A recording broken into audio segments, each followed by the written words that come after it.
Hello viewers, welcome to my channel Tasty Cook. আশা করছি আপনারা সকলে খুব ভালো আছেন। আজ আমি নিয়ে চলে এসেছি চিড়ে দিয়ে একটি স্ন্যাক্স রেসিপি। আর এই রেসিপিটি খুবই মুচমুচে আর মুখরোচক তৈরি হয়। আওয়াজেই আপনারা বুঝতে পারছেন। আর যদি আপনি আমার চ্যানেলে প্রথম হন তাহলে আমার চ্যানেলটি সাবস্ক্রাইব করবেন। আর যদি করে থাকেন অসংখ্য ধন্যবাদ। চলুন তাহলে রেসিপিটি শুরু করি। রেসিপিটি তৈরি করার জন্য এখানে আমি একটা বড় মিক্সিং বোল নিয়েছি, তার মধ্যে নিয়ে নিলাম 1 কাপ চিড়ে। এবার আমি চিড়েটাকে জল দিয়ে খুব ভালো করে ধুয়ে নেব। আর চিড়ের মধ্যে অনেক ময়লা থাকে, তাই জলটা চেঞ্জ করে 2 থেকে 3 বার চিড়েটা ধুয়ে নিচ্ছি। তো চিড়েটা আমি জল চেঞ্জ করে 2 থেকে 3 বার ধুয়ে নিয়েছি। আর এরকম একটা ছাঁকনির ওপরে চিড়েটাকে আমি রেখে দিয়েছি, যাতে করে জলটা খুব ভালো করে নেমে যায়। তো চিড়ের জলটা খুব ভালো করে ঝরে গিয়েছে। এবার আমি একটা বাটির মধ্যে চিড়েটা নিয়ে নিলাম আর চিড়েটাকে 5 থেকে 6 মিনিটের জন্য রেখে দিচ্ছি, এতে করে চিড়েটা অনেকটাই নরম হয়ে যাবে। এবার আমি গ্যাসে একটা কড়াই বসিয়ে দিয়েছি, তার মধ্যে নিয়ে নিচ্ছি 1/2 কাপ বেসন। এবার বেসনটাকে আমি শুকনো খোলায় ভেজে নিচ্ছি কাঁচা গন্ধ যাওয়া অবধি। আর বেসনটা অবশ্যই ভেজে ব্যবহার করতে হবে। বেসনটা আমার ভাজা হয়ে গেছে।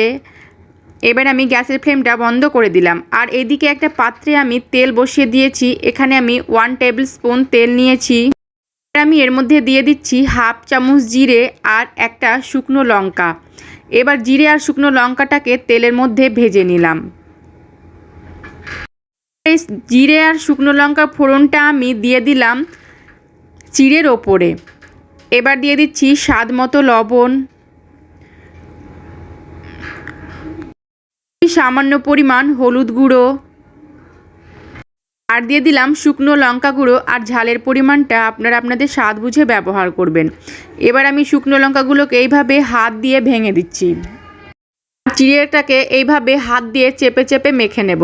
আর এই স্ন্যাক্স রেসিপিটাতে খুব কম মশলা লাগবে। তো চিড়েটাকে এইভাবে আমি হাত দিয়ে মেখে নিয়েছি। এবার আমি এর মধ্যে যে বেসনটা ভেজে রেখেছিলাম সেই বেসনটা দিয়ে দিলাম। বেসনটা দিয়ে আমি আবারও খুব ভালো করে বেসনটাকে মিশিয়ে নেব। আর এতে কিন্তু কোনো প্রকার জল লাগবে না। চিড়ের মধ্যে যেটুকু ভেজা ভাব আছে তা দিয়ে চিড়েটা কিন্তু মাখা হয়ে যাবে। তো এরকম একটা চিড়ে আর বেসনের ডো তৈরি হয়ে গেছে। এবার আমি হাতটা খুব ভালো করে ধুয়ে নেব। হাতটা খুব ভালো করে ধুয়ে নিয়ে তার মধ্যে একটু তেল হাতে মেখে নিলাম। এবার এখান থেকে অল্প অল্প মিশ্রণ নিয়ে এইভাবে প্রথমে একটু চেপে ফিঙ্গার শেপে স্ন্যাক্স রেসিপিটা তৈরি করে নিচ্ছি। আপনারা আপনাদের পছন্দ মতো শেপে তৈরি করে নিতে পারবেন। তো এইভাবে হাতের তলাতে একটু চেপে নিলে এরকম ফিঙ্গার্স শেপটা তৈরি করে নিলাম। তো আমি আপনাদের আরও একটা তৈরি করে দেখাচ্ছি। তো এখান থেকে অল্প একটু মিশ্রণ নিয়ে প্রথমে একটু এরকম হাত দিয়ে চেপে চেপে দেব, তারপর এইভাবে লম্বা করে নেব। আর খুব সহজভাবে এটা কিন্তু তৈরি হয়ে যাবে। এই স্ন্যাক্স রেসিপিটা খুব কম মশলায় তৈরি হয়, খেতে কিন্তু দুর্দান্ত স্বাদের তৈরি হয়। একবার হলো তৈরি করে দেখবেন, সকলে খুব পছন্দ করবে। তো একই রকমভাবে আমি সবগুলো তৈরি করে নিয়েছি। এবার গ্যাসে একটা কড়াই বসিয়ে তার মধ্যে তেল দিয়ে দিয়েছি। তেলটা খুব ভালো করে গরম হয়ে গেছে।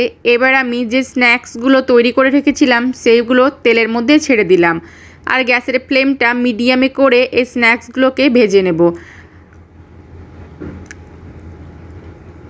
আর রেসিপিটি যদি আপনাদের ভালো লাগে তাহলে অবশ্যই একটা লাইক করবেন আর কমেন্ট করে আমাকে জানাবেন।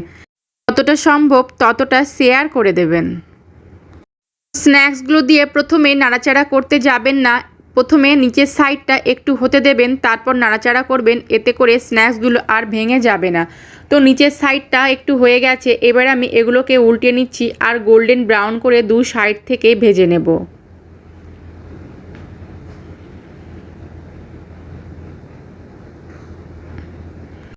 স্ন্যাক্সগুলো আমার কিন্তু খুব সুন্দর একটা কালার চলে এসেছে আর ভাজাও হয়ে গেছে। এবার আমি তেল ঝরিয়ে তুলে নেব।